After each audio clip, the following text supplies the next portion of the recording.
Hare Krishna, dear devotees, let us chant one round of japa with Srila Prabhupada.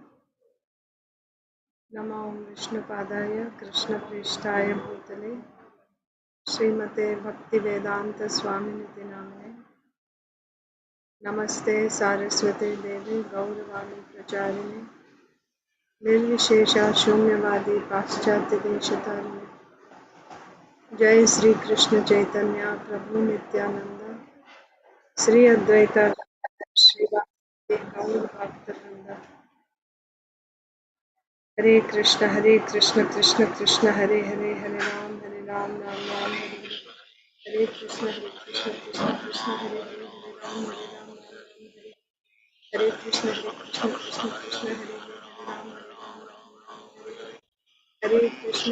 Krishna Krishna, Hare Hare, Hare Krishna, Krishna Krishna, Hare Hare, Hare Ram,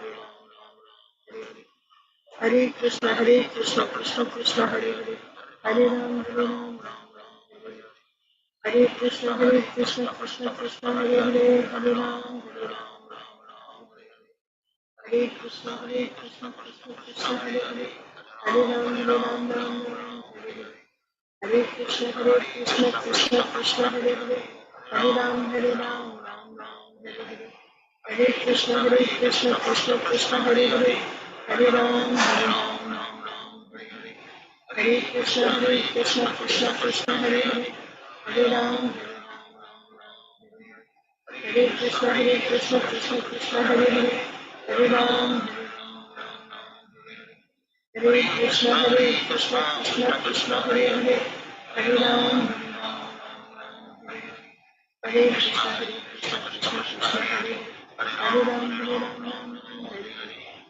Krishna, Krishna Hare Hare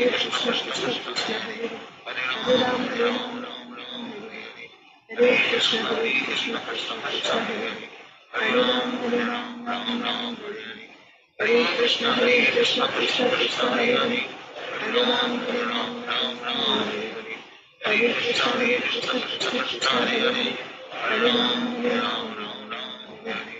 Hare Krishna, Krishna Hare Hare, Hare Ram, Hare Krishna, Krishna Hare Hare, Hare Ram, Hare Krishna, Krishna Hare Hare, Hare Ram, Hare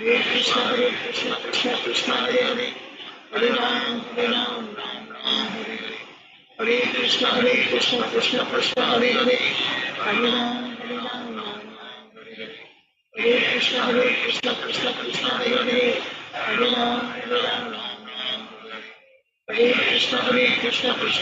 Hare Hare, Hare Ram, Hare Krishna, Krishna Hare Hare, Hare Ram,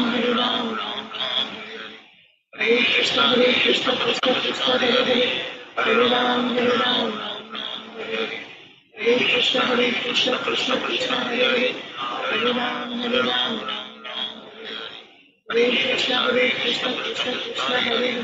Hare Ram,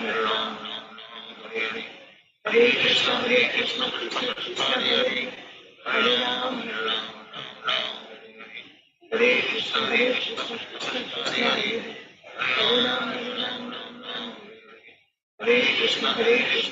Krishna Hare Hare, Hare Ram, Hare Krishna, Krishna Hare Hare, Hare Ram, Hare Krishna, Krishna Hare Hare, Hare Ram, Hare Krishna, Krishna Hare Hare, Hare Ram, Hare Krishna, Hare Hare, Hare Ram, Hare Krishna, Krishna Hare Hare, Hare Ram, Hare Krishna, Krishna Hare Hare, Hare Ram, Hare Krishna, Krishna Hare Hare, Hare Ram, Hare Krishna, Krishna Hare Hare, Hare Ram, Hare Krishna, Krishna Hare Hare, Hare Ram, Hare Krishna, Krishna Hare Hare, Hare Ram, Hare Krishna, Krishna Hare Hare, Hare Ram, Hare Krishna, Krishna Hare Hare, Hare Ram, Hare Krishna, Krishna Hare Hare, Hare Ram, Ram Ram, Hare Hare. Hare Krishna, Krishna Krishna, Hare Hare. Hare Ram, Ram Ram, Hare Hare. Hare Krishna, Krishna Krishna, Hare Hare. Hare Ram, Ram Hare Hare. Hare Krishna, Krishna Krishna, Hare Hare. Hare Ram, Hare Krishna, Krishna Krishna, Hare Hare. Hare Ram, Ram Hare Krishna, Krishna Krishna, Hare Hare. Hare Ram, Hare Krishna, Krishna Krishna, Hare Hare. Hare Ram, Hare Krishna, Krishna Krishna, Hare Hare. Hare Ram, Hare Hare Krishna, Krishna Krishna, Hare Hare. Hare Ram, Hare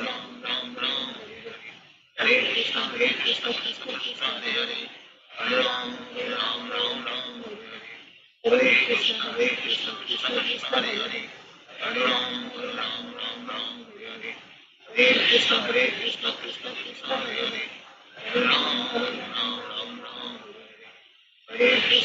Krishna, Krishna Krishna, Hare Hare. Hare Ram, Hare Hare. Hare Krishna, Krishna Krishna, Hare Hare. Hare Ram, Hare Krishna, Krishna Krishna, Hare Hare. Hare Ram, Hare Krishna, Krishna Krishna, Hare Hare. Hare Ram, Hare Krishna, Krishna Krishna, Hare Hare. Hare Ram, Hare Krishna, Krishna Krishna, Hare Hare. Hare Ram, Hare Krishna, Krishna Krishna, Hare Hare. Hare Ram, Hare Krishna, Krishna Krishna, Hare Hare. Hare Ram, Hare Krishna, Krishna Krishna, Hare Hare. Hare Ram, Hare Krishna, Krishna Krishna, Hare Hare. Hare Ram, Hare Krishna, Krishna Krishna, Hare Hare. Hare Ram, Hare Krishna, Krishna Krishna, Hare Hare. Hare Ram, Hare Krishna, Krishna Krishna,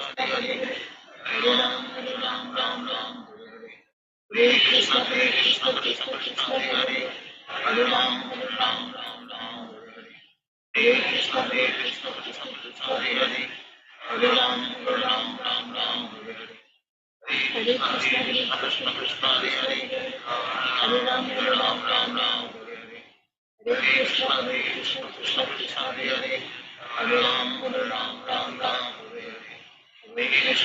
Krishna, Krishna Krishna, Hare Hare. Hare Ram, Hare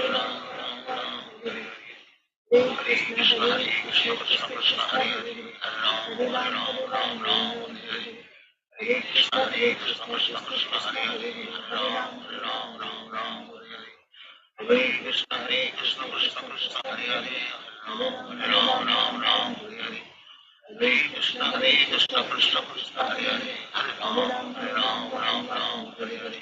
Hare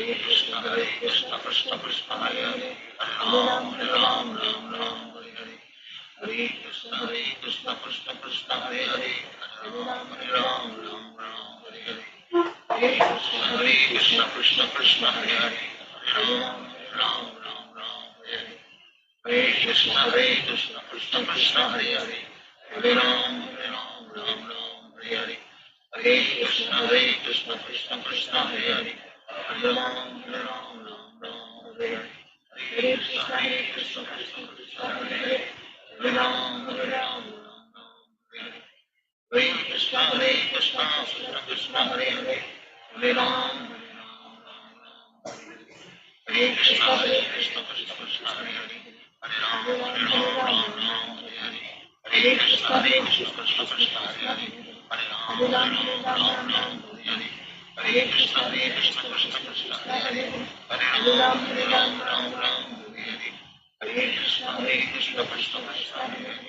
Hare Ram, Hare Krishna, Krishna Krishna, Hare Hare. Hare Ram, Hare Krishna, Krishna Krishna, Hare Hare. Hare Ram, Hare Krishna, Krishna Krishna, Hare Hare. Hare Ram, Hare Krishna, Krishna Krishna, Hare Hare. Hare Ram, Hare Krishna, Krishna Krishna, Hare Hare. Hare Ram, Hare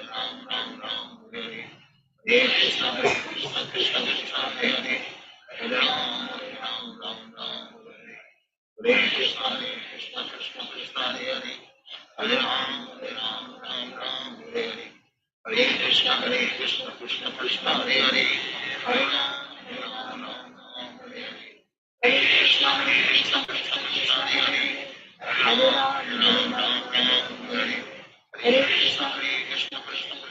Hare Hare Ram, Ram Ram, Hare Hare. Hare Krishna, Krishna Krishna, Hare Hare. Hare Ram, Ram Ram, Hare Hare. Hare Krishna, Krishna Krishna, Hare Hare. Hare Ram, Ram Ram, Hare Hare. Hare Krishna, Krishna Krishna, Hare Hare. Hare Ram, Ram Ram, Hare Hare. Hare Krishna, Krishna Krishna, Hare Hare. Hare Ram, Ram Ram, Hare Hare. Hare Krishna, Krishna Krishna, Hare Hare. Hare Ram, Ram, Hare Hare. Hare Krishna, Krishna Krishna, Hare Hare. Hare Ram, Ram, Hare Hare. Hare Krishna, Krishna Krishna, Hare Hare. Hare Ram, Ram, Hare Hare. Hare Krishna, Krishna Krishna, Hare Hare. Hare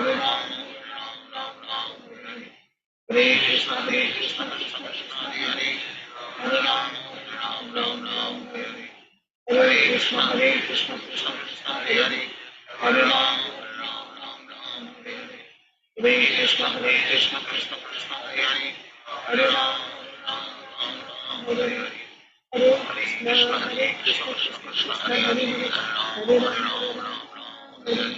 Hare Krishna, Krishna Krishna, Hare Hare. Hare Ram, Hare Hare. Hare Krishna, Krishna Krishna, Hare Hare. Hare Ram, Hare Hare. Hare Krishna, Krishna Krishna, Hare Hare. Hare Ram, Hare Hare. Hare Krishna, Krishna Hare Hare. Hare Ram, Hare Hare. Hare Krishna, Krishna Hare Hare. Hare Ram, Hare Hare. Hare Krishna, Krishna Hare Hare. Hare Ram, Hare Hare. Hare Krishna, Krishna Hare Hare. Hare Ram, Hare Hare. Hare Krishna, Krishna Hare Hare. Hare Ram, Hare Hare. जय श्री कृष्ण चैतन्य प्रभु नित्यानंद श्री अद्वैत गदाधर श्रीवासादि गौर भक्तवृंद। ओम नमो भगवते वासुदेवाय। ओम नमो भगवते वासुदेवाय। ओम नमो भगवते वासुदेवाय। नारायणं नमस्कृत्य नरं चैव नरोत्तमं देवीं सरस्वतीं व्यासं ततो जयमुदीरयेत्।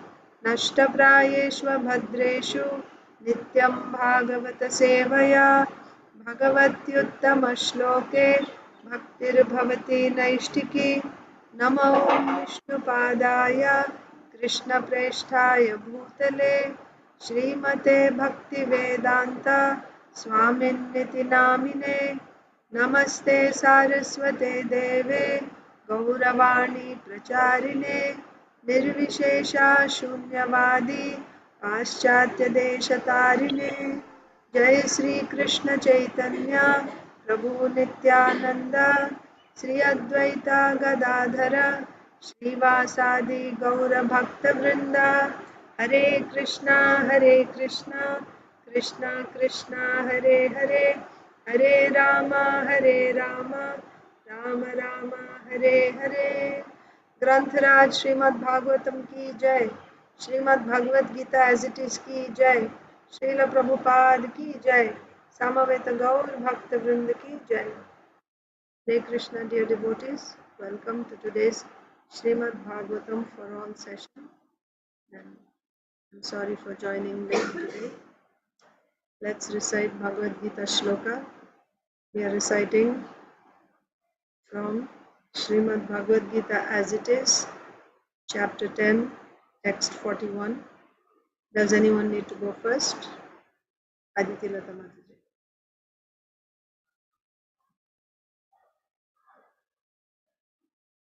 Go ahead, Mataji. Hare Krishna Mataji, please accept my humble obeisances. All glories to Srila Prabhupada. Please accept my humble obeisances, Mataji. All glories to Srila Prabhupada.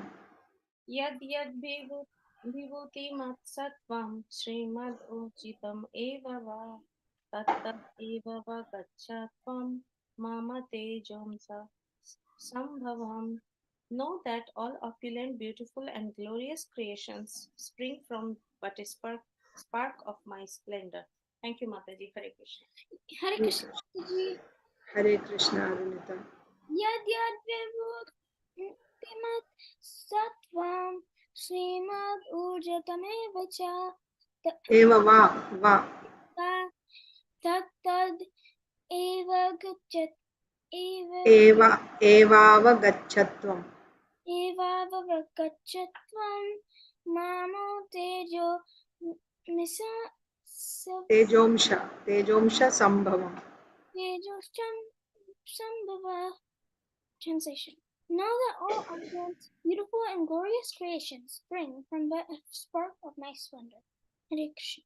Hare Krishna. Priyanka Haripriya Mataji.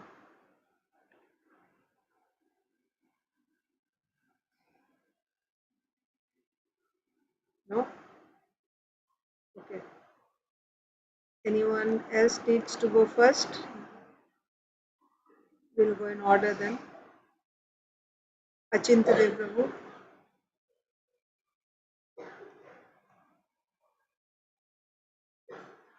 Hare Krishna Mataji, please accept my humble obeisances. All glories to Srila Prabhupada, all glories to the assembled devotees. Please accept my humble obeisances, Prabhuji. All glories to Srila Prabhupada. Please repeat. Yad yad vibhuti matsattvam Yat yat vibhuti mat satyam Srimad Urjitam eva va Srimat urjitam evava Tat tad evava gachatvam tat tat eva gachattam Mama tejomsha sambhavam mama tejosma samam bhavam Tejomsha sambhavam. mama tejosma sambhavam. Translation. Know that all opulent, beautiful and glorious creations spring from but a spark of my splendor. Thank you, Mother. Hare Krishna. Thank you. Hare Krishna. Guru. Okay. Isha, not ready?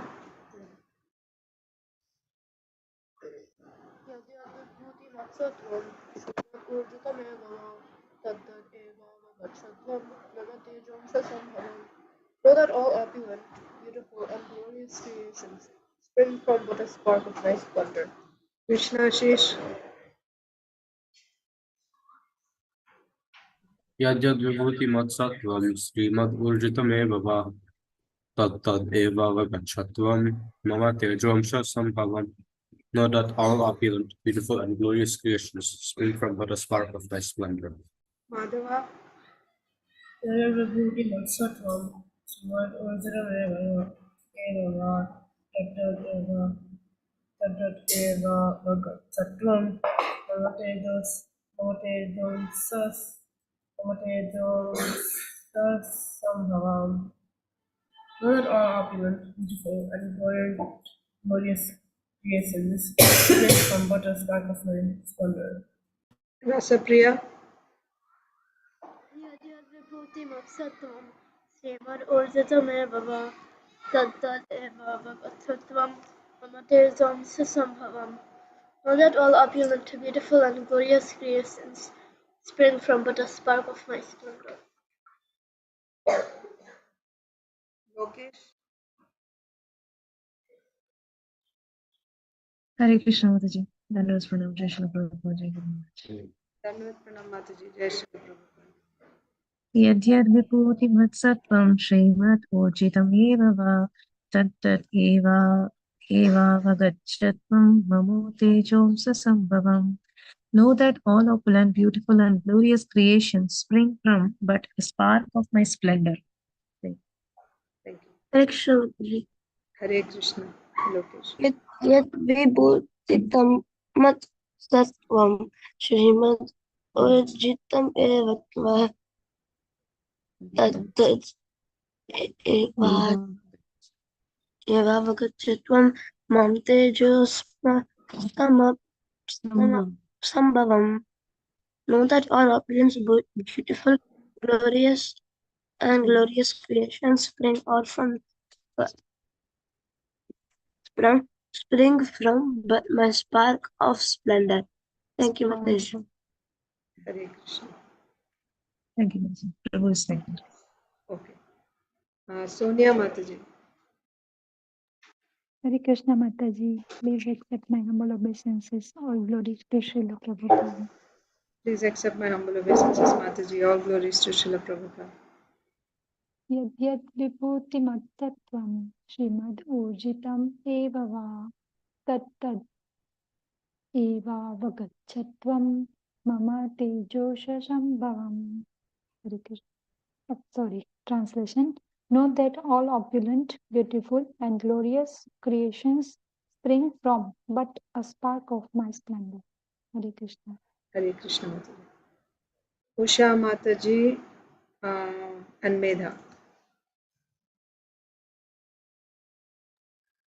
Krishna Mataji, Dhanavad, Srila Prabhupada, all blessed. Dandavad Pranam Mataji. Jai Srila Prabhupada. Yat yat vibhutimat sattvam Srimad Urjitam eva va tat tat eva gachatvam mama tejom sambhavam. Translation. Know that all opulent, beautiful, and glorious creations spring from but a spark of my splendor. Medha is not here, Mataji. Okay. Narasimha Leela Chaitanya Prabhu, Suhrid, Spurti, Swarnangi Mataji. Hare Krishna. Hare Krishna. Yadyad vibhutim sattvam Srimad Urjitameva va tattad eva gachat Evava Gachato. evava gachatvam mama tejom sambhavam. Translation. Know that all opulent, beautiful, and glorious creations spring from what a spark of my splendor. Hare Krishna. Hare Krishna. Krishna Mataji. Hare Krishna Spurti. Yadyad vibhutim sattvam Srimad Urjitam eva tat eva Evava. gachatvam mama tejo masambhavam. Mama Tejomsha Sambhavam. Mama tejom sambhavam. Translation. Know that all opulent, beautiful, and glorious creations spring from but a spark of my splendor. Hare Krishna Mataji. Hare Krishna. Thank you. Mataji and Prabhuji. Hare Krishna Mataji, Dhanavad Pranam for Srila Prabhupada. Dandavad Pranam Mataji. All glories to Srila Prabhupada. Yadyad vibhuti matsattvam Srimad Urjitameva va tattad eva vagachatvam mama tejom sambhavam. Translation. Know that all opulent, beautiful, and glorious creations spring from but a spark of my splendor. Prabhuji is not here, Mataji. Krishna. Okay. Thank you. Hare Krishna. Yeah. Neelambari Radha Mataji. Krishna Mataji, Dhanavad Pranam, Srila Prabhupada. Dandavad Pranam Mataji. All glories to Srila Prabhupada. Yat yat vibhutimat sattvam Srimad Urjitam eva va tat tat eva vagachatvam mama tejam shambhavam. Know that all opulent, beautiful, and glorious creations spring from but a spark of my splendor. Thank you. Okay, Mataji said she'll go last. Priyanka Haripriya Mataji. So, Saujanya Mataji and Pragnya.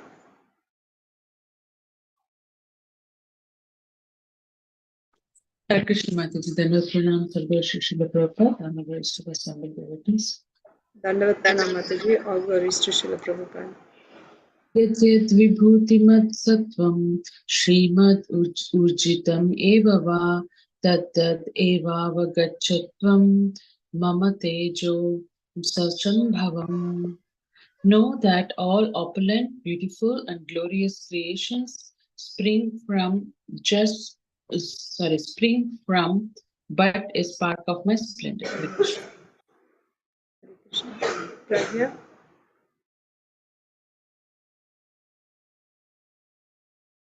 Not ready? I think she's already leaving, Mataji. She's walking. Okay, no problem. So, Priyanka Haripriya Mataji, I'll recite in the meanwhile. Bhagavad Gita, chapter 10, text 41. Yad yad vibhuti matsattvam Srimad urjitameva va tat tad evava gachatvam mama tejomsha sambhavam. Know that all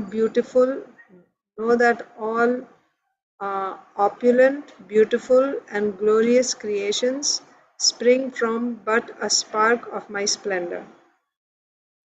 Priyanka Haripriya Hare Mataji. Krishna Mataji, Dandavat Pranam Mataji, Jai Shri Prabhupada. Dandavat Sorry, Pranam Mataji. Mataji. All glories to Srila Prabhupada. Don't be sorry. Go ahead. Yad yad vibhuti matsattvam Srimad urjitam eva va tat tat evavagachatvam mama tejo ansha sambhavam. Know that all opulent, beautiful, and glorious creations spring from but a spark of my splendor. Thank you. Hare Krishna. Did everyone recite? So we'll go to Srimad Bhagavatam. Srimad Bhagavatam, Canto 9. Chapter 9. The dynasty of Amshuman. So in the dynasty of Amshuman, we came to Bhagirath, King Bhagirath, who brought the river Ganges down to the earth, delivered his ancestors, also performed tapasya to Lord Shiva, pleased Lord Shiva, and we saw the glory. So we've been reading about the glory of Mother Ganges. Simply by touching the ashes, simply by the ashes of the offenders' ashes, touching the water of Ganges, they got delivered. Delivered means they went to heaven. They went to heaven. Otherwise, they were not even able to move, right, progress further. They were just stuck there. But that is the influence of coming in contact with river Ganges. What to speak of if somebody is worshipping river Ganges regularly by offering her water? How much more benefit would that person receive? So in that context, we also discussed how worshipping Mother Ganges is just like worshipping Lord Krishna, because she is Tadiya, she is emanating from the lotus feet of Lord Vishnu. So the principle is the same. When we worship, when we offer water to river Ganges, Mother Ganges, she's not being benefited, we are being benefited by making that offering. Just as when we make an offering of Patram, Pushpam, Phalam, Toyam to Krishna, then Krishna is not benefiting by that, rather we are the ones who are benefiting. So then, let me just read the last two translations. We were just reading about the glories of river Ganges, but I'll just read it. Because Mother Ganges, 14, emanates from the lotus toe of the Supreme Personality of Godhead Anantadev, she is able to liberate one from material bondage. Therefore, whatever is described herewith about her is not at all wonderful. Yeah, don't think it's an exaggeration. This is not a wonder or it is not fantastic. It is, but it is not an exaggeration. How is she able to deliver? Because she is emanating from the lotus feet of Lord Vishnu. Text 15. Great sages, completely freed from material lusty desires, devote their minds fully to the service of the Lord.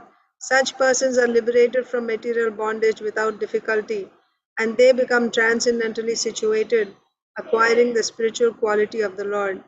This is the glory of the Supreme Personality of Godhead. So we saw river Ganges is able to deliver because she is in She emanated from the lotus feet of the Supreme Lord. Right? She is Tadiya. She is someone who is related to the Supreme Lord. Therefore, she is able to carry his potency and thus deliver the souls. Similarly, great personalities who are always meditating on the Supreme Lord, carrying the Supreme Lord within the core of their hearts, they also become delivered. They transcend the modes of material nature. Next verse. Text 16, 17.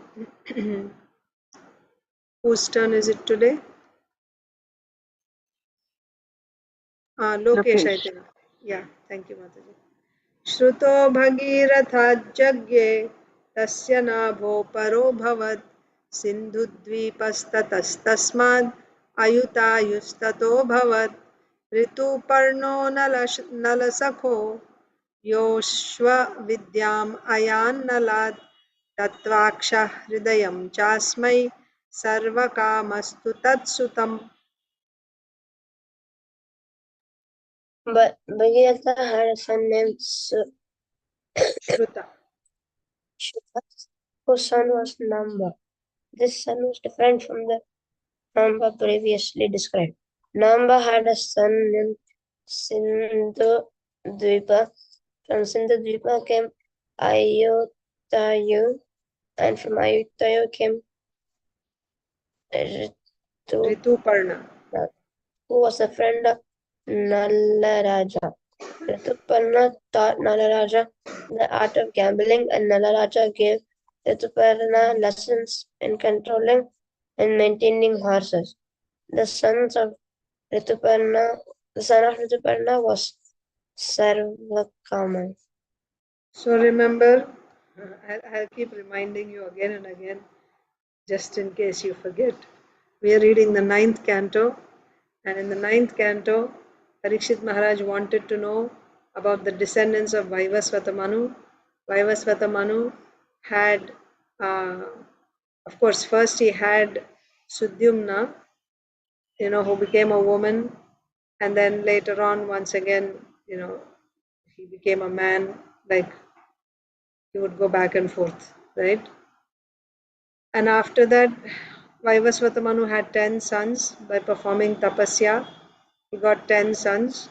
So we are reading about the descendants, right? So we saw about the descendants of Vaivasvata Manu through Sudyumna also we saw. Now the other 10 sons. So in the first few chapters, we saw about the descendants like Prishadra and Nabhaga, right? And then coming down to Ambarish Maharaj, like that. And then finally we came to the first eldest son, Ikshvaku. Ikshvaku is also a son of Vaivasvata Manu. Ikshvaku was born. How was Ikshvaku born? He was born from the nostrils of Vaivasvata Manu. This Ikshvaku had 25 sons. Of them, 3 were important. Actually, he had 100 sons, right? Ikshvaku. And then 25 ruled in the south, 25 in the east, west, like that. So 3 of them were prominent. Okay. And of those 3, Vikukshi is the one. So we are reading about the descendants coming down from Vikukshi. So there we read, coming down in the line, we read about Trishanku, right? And then after Trishanku, we read about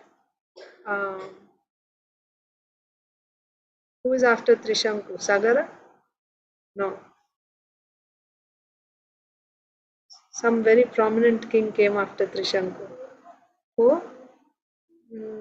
Mandata, no. He was before. Priyanka Mataji, you're saying something? No. We can look up actually. Trishanku's son is? Is it Harish Chandra Mataji? Harish Chandra, yes, thank you. Thank you. It is Harish Chandra. And then Harishchandra, we read a little bit about Harishchandra, how, yeah, he had this son. He didn't have any sons, and then, by Vashishta Muni's tapasya, he got Rohita, Trishanku. Yeah, we read about Trishanku also, how he was Trishanku Swarga and all that. So then Harishchandra, then we saw how he got this son Rohita by offering worship to Varuna. Vashishta advised him, and then when he got the son, uh, he said, if you give me this son, then I'll offer him as a sacrifice to you, like that. That was Rohita. But Rohita didn't want, right? He just kept postponing it. And by the time Rohita got a little older, he didn't want to be sacrificed. So he left home and he went to the forest, like that. And finally, he came back after doing tapasya for 5 years. He came back because his father was, Varuna he gave him some disease to Harishchandra Maharaj because he didn't fulfill his condition. So he came back, but he brought another slave to be offered in sacrifice in his place, like that. So we read about Harishchandra, we read about Trishanku. Before that also we read about Yuvanashva. Remember? Yuvanashva's son is Mandhata. Mandhata was born directly from Yuvanashva because Yuvanashva drank the sacrificial water which was meant to give pregnancy to the wife. And in the night, he just happened to drink that water and he himself became pregnant. And then he gave birth also to the child. So that was Yuvanashva. And then Mandhata. And after Mandhata, we read about, remember, Saubhari Muni. Mandhata had 50 daughters who were all married to Saubhari Muni. And then he also had some sons. He started reading about the descendants of Mandhata. And then there, after several generations, we came to Trishanku. Then from Trishanku, we came to Harishchandra. Then the descendants of Rohita. We were reading about the descendants of Rohita. And after reading about the descendants of Rohita, we came to this king called Bahuka. Yes, Bahuka. And Bahuka, he left home, took Vanaprastha, and his wife, one of his wives went with him also.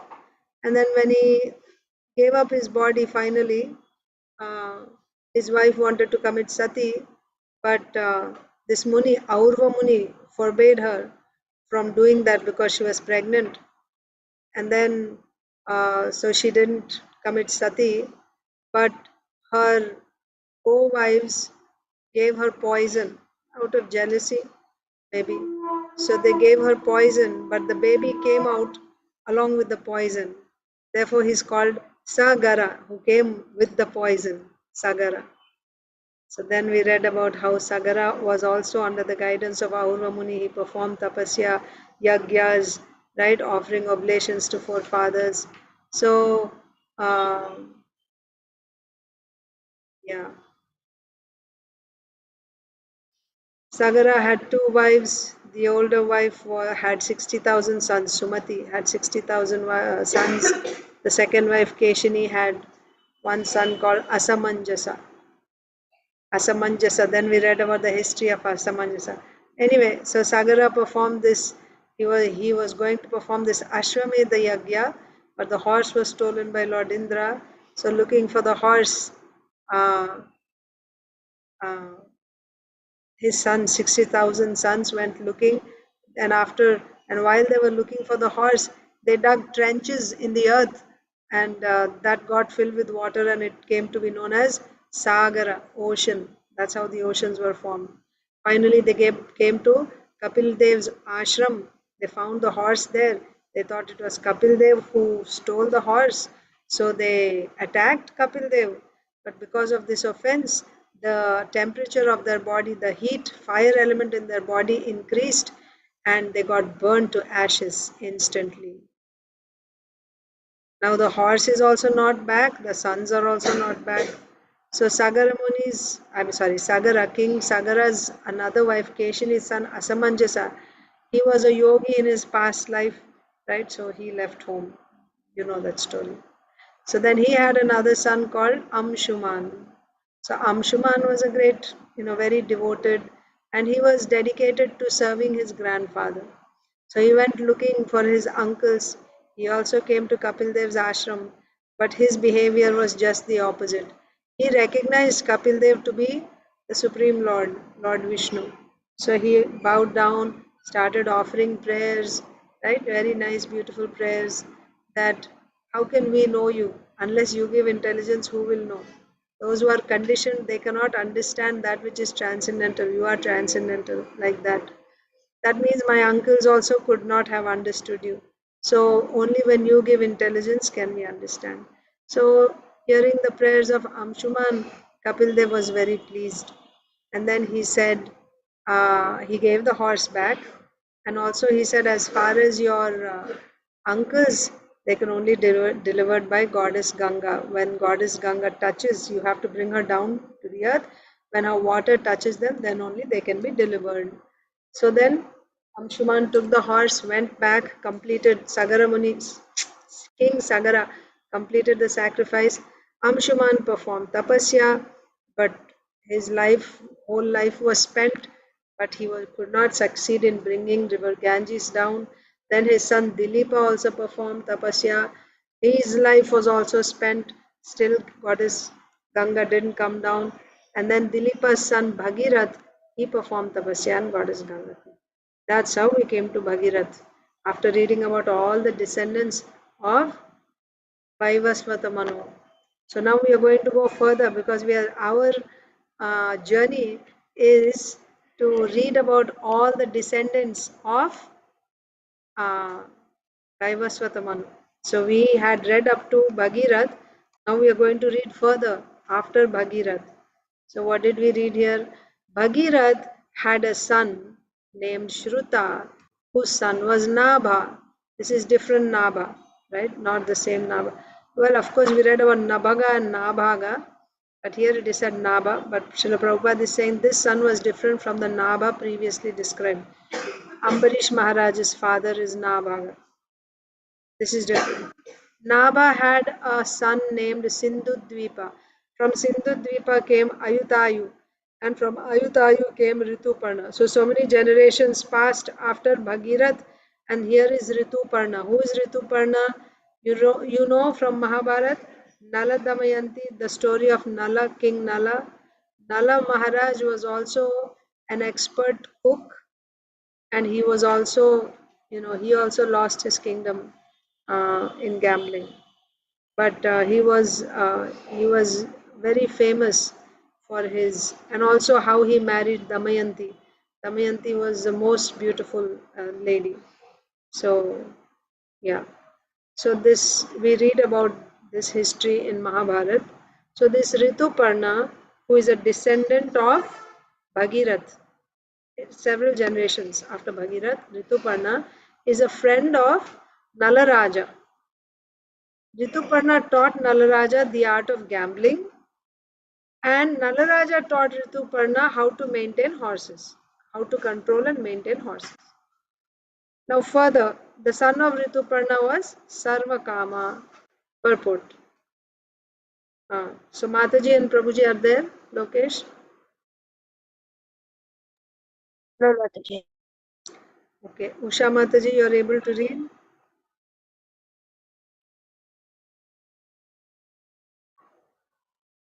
Hare Krishna Mataji. No, Mataji. I will be home tomorrow. Please give me permission tomorrow to read, Mataji. Yes, please remind me, you will read tomorrow. Sure. Thank you, Mataji. Yeah. Okay, then next, Narsimha Leela Chaitanya Prabhu, Suhrid Spurti Swarnangi Mataji. One of you can read the purport. Yes, Mataji. Purport: Gambling is also an art. Kshatriyas are allowed to exhibit talent in this art of gambling. By the grace of Krishna, the Pandavas lost everything by gambling and were deprived of their kingdom, wife, family, and home because they were not expert in the gambling art. In other words, a devotee may not be expert in materialistic activities. It is therefore advised in the Shastra that materialistic activities are not at all suitable are not at all suitable for the living entities, especially the devotees. A devotee should therefore be satisfied to eat whatever is sent as prasada by the Supreme Lord. A devotee remains pure because he does not take to sinful activities such as gambling, intoxication, meat eating, and illicit sex. Thank you. Mataji. Thank you. Yeah. So, Kshatriyas are allowed to gamble. Similarly, Kshatriyas are also allowed to eat meat, but not by buying meat. They don't buy meat. That's another important point. Srila Prabhupada says, not just in the Vedic society, in any part of the world, uh, maintaining slaughterhouses and selling meat was never a practice. Srila Prabhupada says this is a recent degradation, right? Recent thing, opening slaughterhouses and maintaining, selling meat. This is not, even if you see a few decades, or let's say maybe 1 century ago, people were not, even if you look at American history, right? There were no slaughterhouses. Even if they killed, they would kill their own, they would kill and then they would clean and they would cook. So it's not an easy thing. There's so much work when you have to prepare meat. First you have to kill, and then all that you have to clean, right? And then treat, and then cook. And after, so it takes several hours to prepare meat. That's why it was not an everyday affair. Once in a while, even those who ate, it was not an everyday thing. Just imagine, do you do your daily activities or you just keep cooking and killing all day? That's not your, is that all you do every day, right? Doesn't make sense at all. So, anywhere in the world, it was not a daily thing, and maintaining slaughterhouses was out of question. That's an important point. So, Kshatriyas were allowed to eat meat, but even amongst Kshatriyas, the important point that Srila Prabhupada is making here, they are allowed to eat meat, they are allowed to gamble. Yes, they are. They learn how to gamble, they are allowed to gamble. They are even allowed to have several wives, and even, keep, like they would have, they can even associate with prostitutes, right? What you would call illicit sex. They are allowed. Kshatriyas are allowed. Prostitutes are maintained. What else? Intoxication also they are allowed to take. Kshatriyas are allowed. Why? Because their life is like that, right? They are like, they fight, they kill, right? So, according to their nature, being in the mode of passion, these activities are allowed for Kshatriyas. But again, whatever they do, they have to do within the framework of scriptural injunctions. They cannot act whimsically, right? Even when they eat meat, they sacrifice that meat. They sacrifice the animal and then they eat the meat, like that. Or they kill the animals, they're allowed to hunt. They're allowed to hunt because they have to keep themselves fit. They have to fight in the war, in the battle. So they, in order to keep themselves fit, and even in the animal, even in the forest, which animals do they kill? Those animals which are increasing. We read this in the Mahabharata.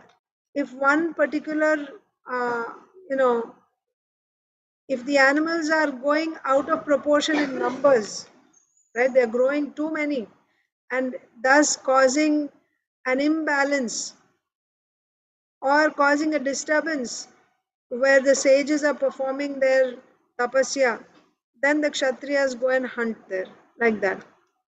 They do it for a reason, not whimsically.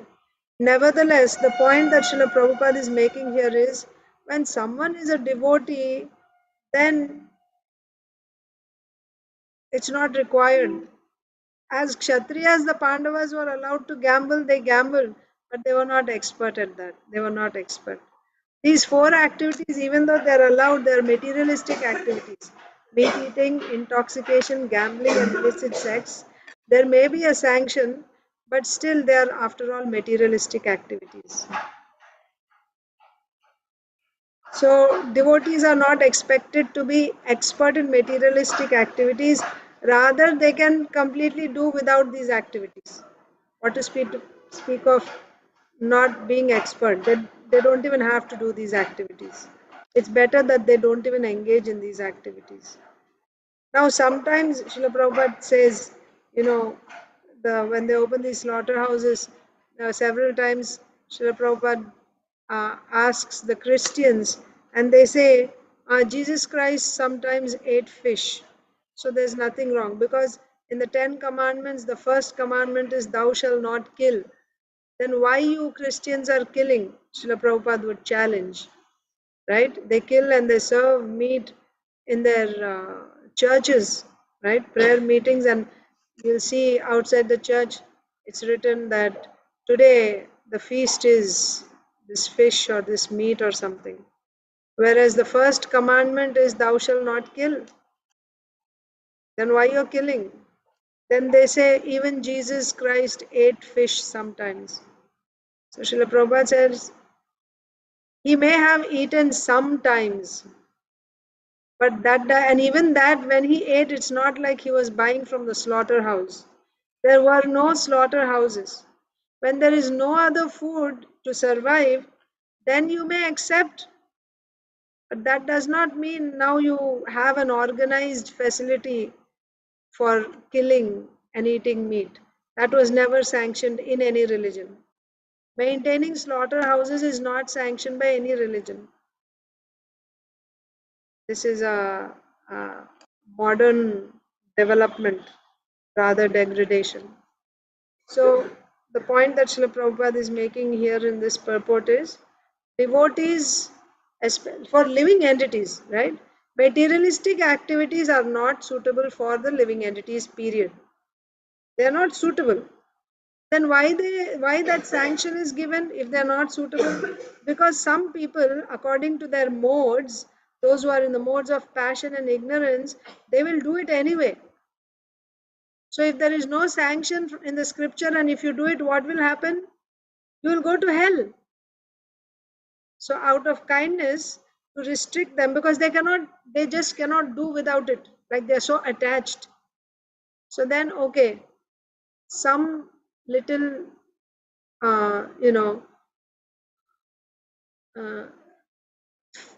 facility is given. Okay, once a month you can eat, that's all. If that restriction is not there, like today, when you just throw away all scriptural obedience to the scriptures, anytime, whatever you want, you do whenever you like, right? There is no guidelines, there is no scriptural obedience. You can eat whenever you like, go and buy from the store and you eat. That is what will happen. That is why the scriptures give, okay, you can eat, you can still be a religious person. Yes, a religious person means obedient to the scriptures or obedient to God. And you can also satisfy your senses, but do it like this. What is the whole purpose? Do it only once a month means the purpose is to tell them that this is not required, you should not do this, but some concession is given. Okay, you can do it once a month, like that. That's the whole purpose. If that is not there, then it would become like today. Everyone will do whenever they like, because they cannot manage without eating meat. They're so attached. That's why. But that is given, that injunction is given for those people who are in the modes of ignorance. Just because that concession is given, it does not mean now everyone should avail of that and everyone should eat once a month. No. If you are in the mode of goodness, why you should eat that? No need. No need. And if you're a devotee, devotees are supposed to be transcendental. They don't engage in any of these activities. Meat eating, intoxication, illicit sex, gambling. No. We should not indulge. These activities are not required for living entities. They are not suitable for living entities. Then what to speak of for devotees? Devotees should never. It becomes an offense because we promise the spiritual master. A devotee should therefore be satisfied to eat whatever is sent as prasad by the Supreme Lord. Right? A devotee remains pure because he does not take to sinful activities such as gambling, intoxication, meat eating, and illicit sex. That means even though the Kshatriyas are given this freedom, still, if you are a devotee, you will not indulge in these things. Now, there may be some exceptional situations, maybe once on this occasion or that occasion it happened. Even if it happened, it's not a sin because they are Kshatriyas. Okay? But in general, because they are devotees, they would not engage in these things. That's all. Next verse. So, yeah, so continuation. All of you read. Spurti Prabhuji.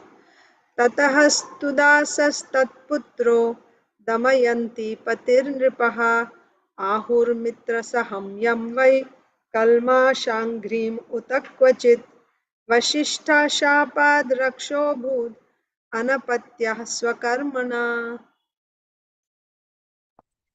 Hare Krishna Mataji. Hare Krishna. Sarvakama had a son named Sudasa. Sudasa, whose son known as Saudasa was the husband of Damayanti. Saudasa is sometimes known as Mitra Saha or Kalmashapada because of his own misdeed. Mishra Saha was sonless and was cursed by Vasishtha to become a man-eater Rakshasa. Okay, so now we are reading about Bhagiratha's descendants. Okay, so in that line, in Bhagiratha's descendants, we have Sarvakama. Sarvakama had a son Sudasa. Sudasa had a son Saudasa. Saudasa was the husband of Damayanti.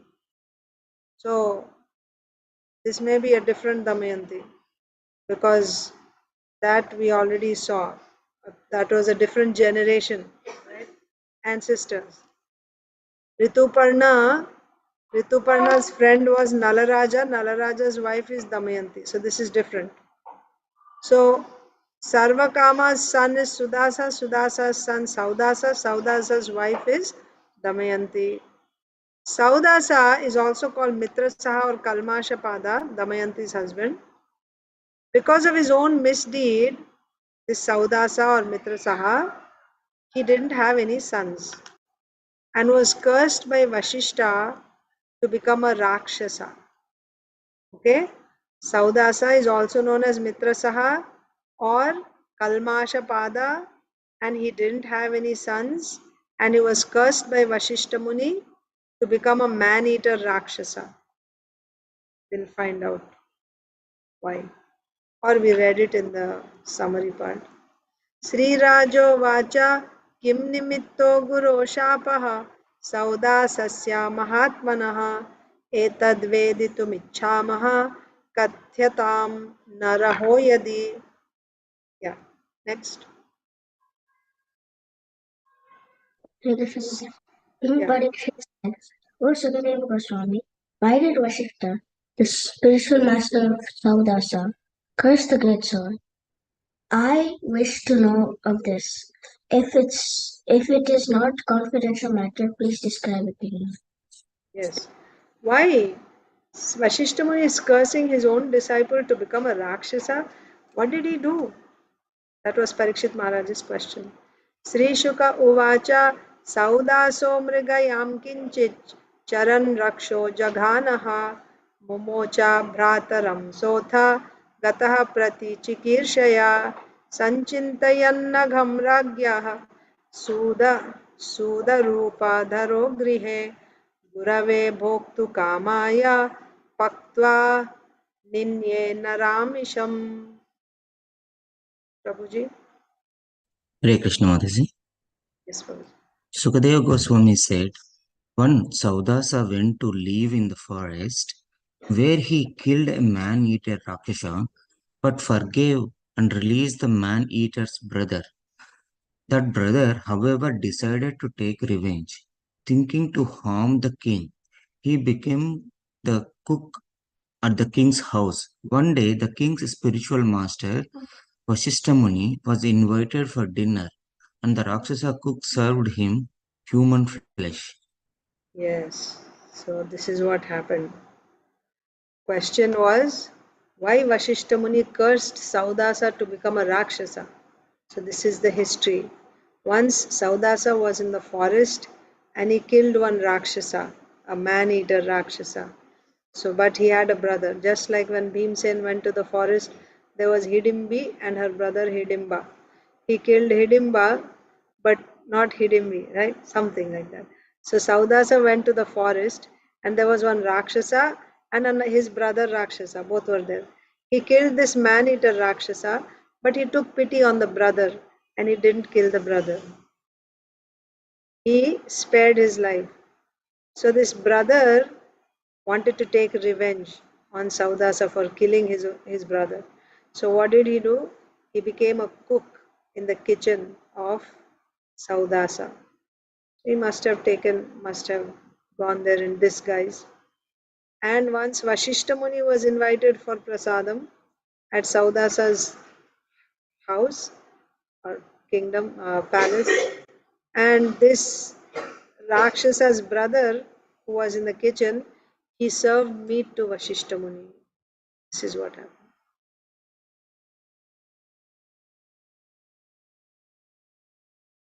You have so many stories in Bhagavatam itself, and these are not just fairy tales, these are all actual history. Also interesting, isn't it? Why do we need any other comics or anything else? We have such fantastic stories. I mean, all types of things have happened, right? We saw all in this 9th canto, so many are there, right? One king gives birth to a child, and another sage marries 50 wives, right? 50 princesses, and one king is born from the nostril of the father, and so much drama, right? Keeps you interested. So anyway, so here we are seeing Brahma Rakshasa, yeah, like in children's comics books you read about Rakshasas and all that. Here you see real Rakshasas. So this Rakshasa's brother served meat to Vashishta Muni. Then Parivekshamanam Bhagavan Vilokya Bhakshamanjasa Rajanam Ashapat Krudho Raksho Hyevam Bhavishyasi. Yeah, so they finished. So Nilambri Radha Mataji.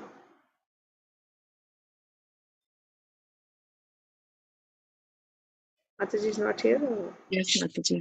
You're there, yeah. While examining the food given to him, Vaishishta Muni, by his mystic power, could understand that it was unfit to eat. Being the flesh of a human being, he was very angry at this and he was very angry at this and immediately cursed Sudasha to become a man-eater. Yes, Hare Krishna. So even though it was the cook who did the mischief, but it was Saudasa. Saudasa was the host who was serving prasadam, food, to Vashishta Muni. Vasishtha Muni could understand that this is human flesh that was being served to him. So you are serving human flesh to your guru, you become a man-eater yourself, like that. Vasishtha Muni cursed Saudasa. So, shall we continue the rest tomorrow? Let me see how many verses are there. Yeah, there's more. We can continue tomorrow. So tomorrow we'll begin with Usha Mataji, because Mataji missed her turn, and then we'll go to Priyanka Mataji. After Usha Mataji, Priyanka Mataji will read. Okay? And we'll begin with text 23, 24. Okay, we'll continue with this tomorrow. And I will read Bhagavad Gita and Leelamrita now. Srimad Bhagavad Gita as it is. Introduction, continuation.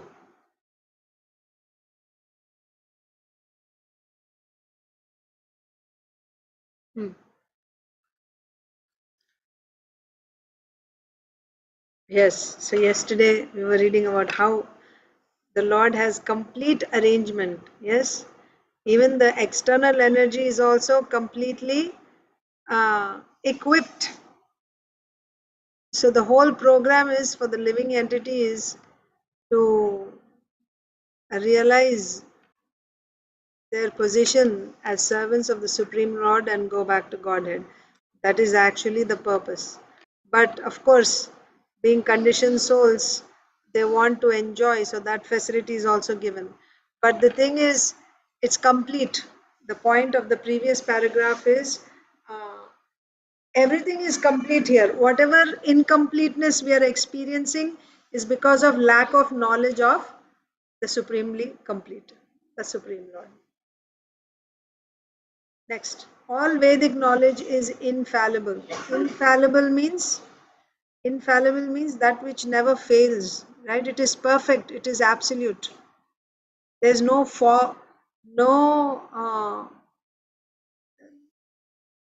there's no mistakes there, right? All Vedic knowledge is infallible, and Hindus accept Vedic knowledge to be complete and infallible.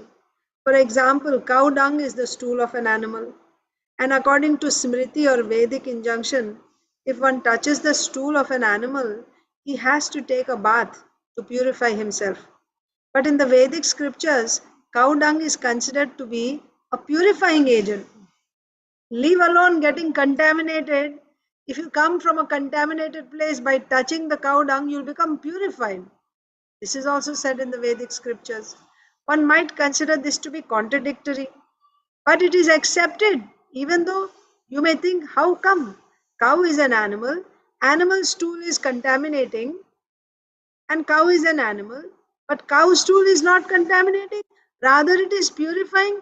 This is contradictory. It may appear to be contradictory, but it is accepted without any question. Why? Because it is Vedic injunction. And indeed, by accepting this, one will not commit a mistake. So you may think, oh, you are accepting it because it is a Vedic injunction. That means you don't give any importance to your understanding or logic. It's like blind faith. It's like a superstition or something, right? You just accept it because it is said, even though it doesn't make any sense in my mind. We are supposed to accept it.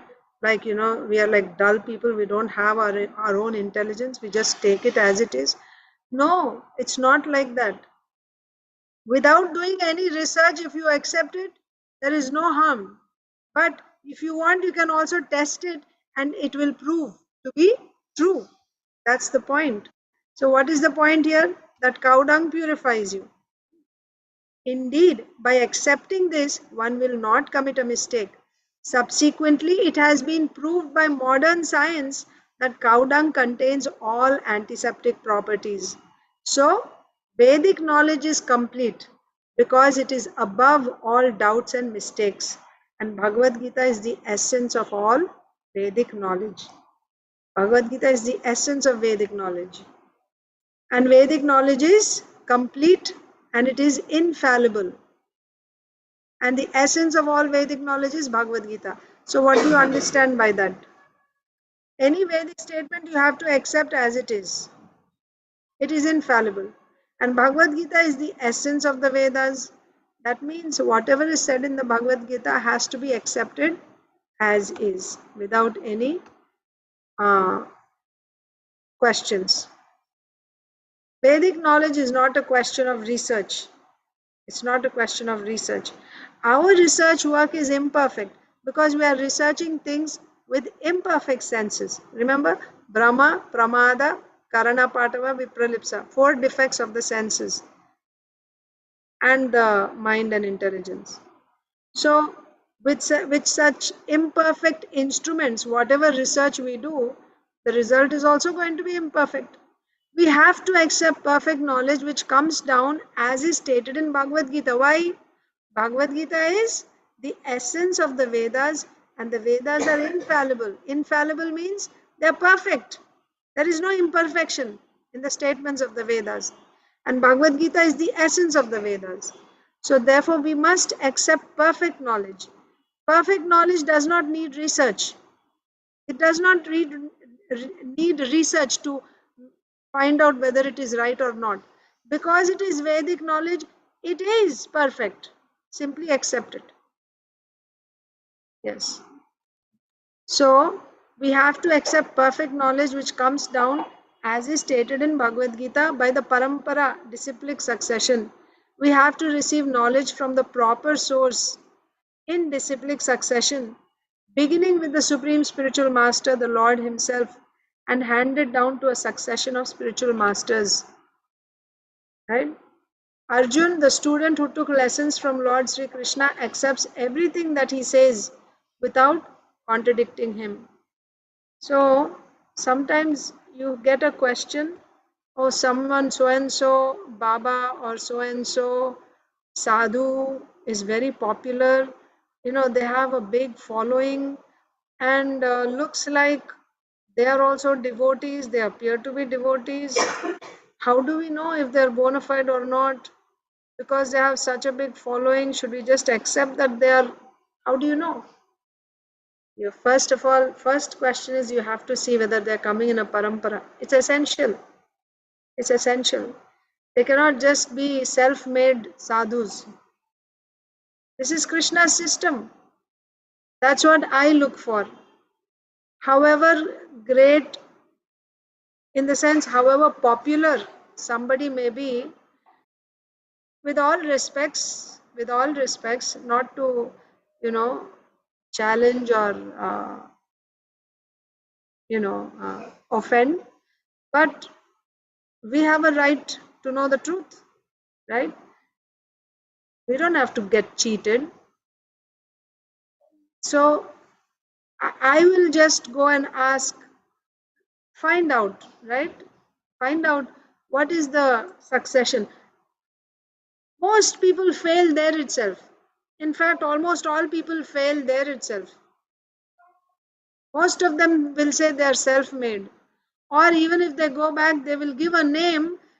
That name is not connected in parampara coming down from the Supreme Lord. They will give some name and say this person is the Supreme Lord. Where is it said in the Shastra?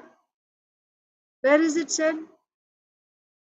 It has to be said in the Shastra like that. So, parampara, always look for parampara. If you have any question about a sadhu, whether this is bona fide or not, find out who is his guru and who is his guru and his guru. Are they actually coming in parampara? Then you will know if it's bona fide or not. That is Bhagavad Gita. Krishna is telling us in Bhagavad Gita, and Bhagavad Gita's knowledge is infallible. It's infallible. One is not allowed to accept one portion of Bhagavad Gita and not another. This is very bad, right? That part which makes sense to me, I will accept, and that part which does not make sense to me, I will not accept. I will leave that aside. Such people are called, in Mahabharata it is said, People who don't accept all the statements of the Vedas as infallible, rather those portions which can be explained by logic they will accept, and others which cannot be explained to their logic, right? Logic comes from where? Again, it's coming from your intelligence. Your mind, intelligence, senses, they're all imperfect. So your logic also won't work.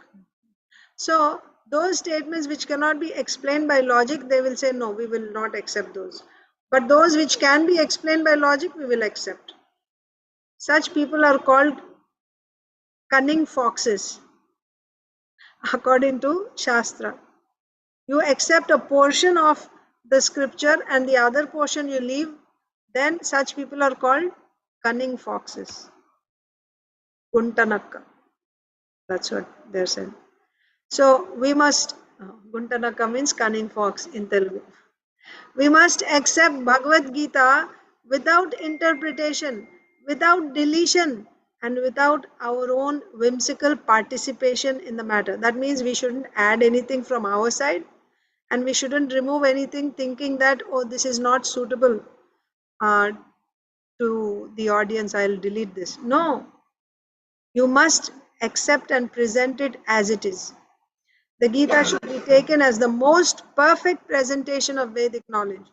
Vedic knowledge is received from transcendental sources, and the first words were spoken by the Lord himself. The words spoken by the Lord are called apaurusheya, meaning that they are different from words spoken by a person of the mundane world who is infected with 4 defects.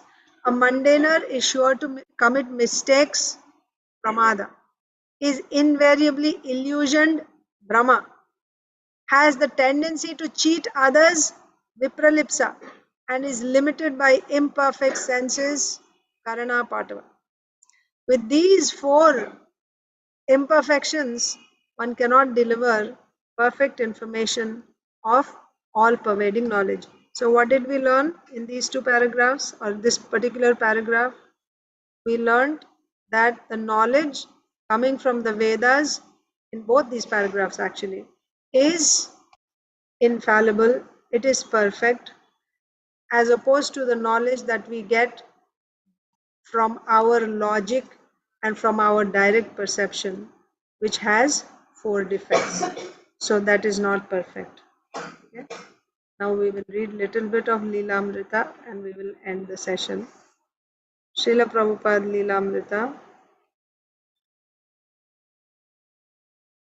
Srila Prabhupada is in the studio, Dr. Mishra's studio. Before coming to America, Srila Prabhupada had written in his Bhagavatam purports, the ambitious Mayavadi philosophers desire to merge into the existence of the Lord. This form of mukti or liberation means denying one's individual existence. Yes, you lose your identity. You want to go and merge into the Brahman and become one with Brahman. So this type of mukti is denying one's individual existence. In other words, it is a kind of spiritual suicide. It is absolutely opposed to the philosophy of Bhakti Yoga. Bhakti Yoga offers immortality to the individual conditioned soul. If one follows the Mayavad philosophy, he misses his opportunity to become immortal after giving up the material body, because he loses himself basically, right? He will not have any identity if he is merging into Brahman. So that is, he misses the opportunity of becoming immortal, because he will not exist anymore, right? Just like you put a drop of water in the ocean, so that drop will not, you will not know where the drop is when it goes and merges into the ocean. The drop will not have any identity anymore. So he misses the opportunity of becoming immortal. In other words, in the words of Lord Chaitanya, Mayavadi Krishna Aparadhi. Mayavadi impersonalists are great offenders unto Lord Krishna. Thus Lord Chaitanya had concluded that if one even hears the commentary of Shankara, one's entire spiritual life is spoiled. Dr. Mishra was content to align himself with the philosophy of Shankara and allow Prabhupada to stay with Lord Krishna and the Bhagavad Gita. But Srila Prabhupada pointed out that even Shankara accepted that the personality of Godhead Krishna or Narayan exists eternally beyond the material world. Therefore, he is a transcendental person. Narayana Paro Vyaktat. So, a mendicant, Prabhupada was temporarily dependent on the goodwill of his Mayavadi acquaintance, with whom he regularly ate and conversed, and from whom he accepted shelter. But what a great inconvenience it was! He had come to America to speak purely and boldly about Krishna, but he was being restricted. In Butler, he had been confined by his host's middle class sensibilities. Yes, now he was silenced in a different way. He was treated with kindness, but he was considered a threat. Dr. Mishra could not allow his students to hear the exclusive praise of Lord Krishna as the Supreme Personality of Godhead. Spending most of his time in his room, Srila Prabhupada kept at his typing and translating. But when Dr. Mishra held his yoga classes, Prabhupada would sometimes come out and lead a kirtan or lecture. Robert Nelson, one of Prabhupada's first young sympathizers in New York. I went to Dr. Mishra's service and Dr. Mishra talked. Swamiji was sitting on a bench, and then all of a sudden Dr. Mishra stops the service and he gets a big smile and says, Swamiji will sing us a song. I think Dr. Mishra would not let him speak.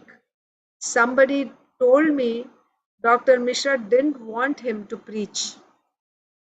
So he would just allow Srila Prabhupada to sing, but not speak, because he was speaking the Mayavad philosophy and Prabhupada was speaking Bhagavad philosophy, and they didn't go well together. He saw Srila Prabhupada as a threat. Okay, so we will end here. Thank you all so much. All of you have a wonderful day in Krishna consciousness. Priyanka Haripriya Mataji. Hi Krishna Mataji. So regarding the authorized or bona fide sampradayas, so how it is known that the first thing that they should be origin from the Lord, right? From the God. The origin in disciplic succession, if we go backward, it should be from the Krishna. Because that is one of the ways to know, right? Or Yes. another is they should have a bhashya on a Vedanta Sutra, correct? Yeah, well, that Vedanta. they already have. We know that there are 4 authorized sampradayas, Vaishnava sampradayas, we know, and each one of them has their bhashya, that we know. But you look for their guru, like they have taken diksha from one guru, and somewhere it should connect with that line. It should connect. Just like now we have ISKCON, and then in ISKCON also we have Prabhupada, now Prabhupada's disciples. So if you go back somewhere, like you'll come and meet with Bhakti Siddhanta Saraswati Thakur, like that, and then okay, this is a bona fide sampradaya, Brahma Madhva Gaudiya sampradaya, like that. Yeah, I'm just asking because there are other who say, like, for example, Swami Narayan. So they call that they have some disciplic succession. They depicts that this is. They have. No, disciplic succession coming from where? That's why I was saying, they will give Swami Narayan is the Lord, Supreme Lord. Yeah. But where is it? Where is it said in the scripture that Swami Narayan? By the way, who is Swami Narayan? And where is the mention in the scripture? How can we accept that? Okay. Yeah. It has to connect with the Supreme Lord, right? Either Krishna or Vishnu. Like we take Rudra Sampradaya, Lord Shiva connecting from the Supreme Lord. Sri Sampradaya, Lakshmi Devi connected to the Supreme Lord. Brahma Sampradaya, Lord Brahma, like that. So where is their connection to the Supreme Lord? Like that. They claim them to be the Supreme Lord. Yeah. So you'll have to connect somewhere. You go, okay, you may not recognize this generation, even the previous generation you may not recognize, but as you keep going back, you will find links. If they're authorized somewhere, there will be connection, and you can say, okay, they're coming from here.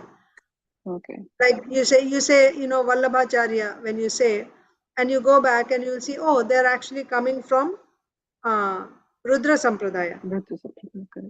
So then okay, this is bona fide. You accept like that. Okay. Yes. Thank you. Sure. Okay. Hare Krishna. Thank you.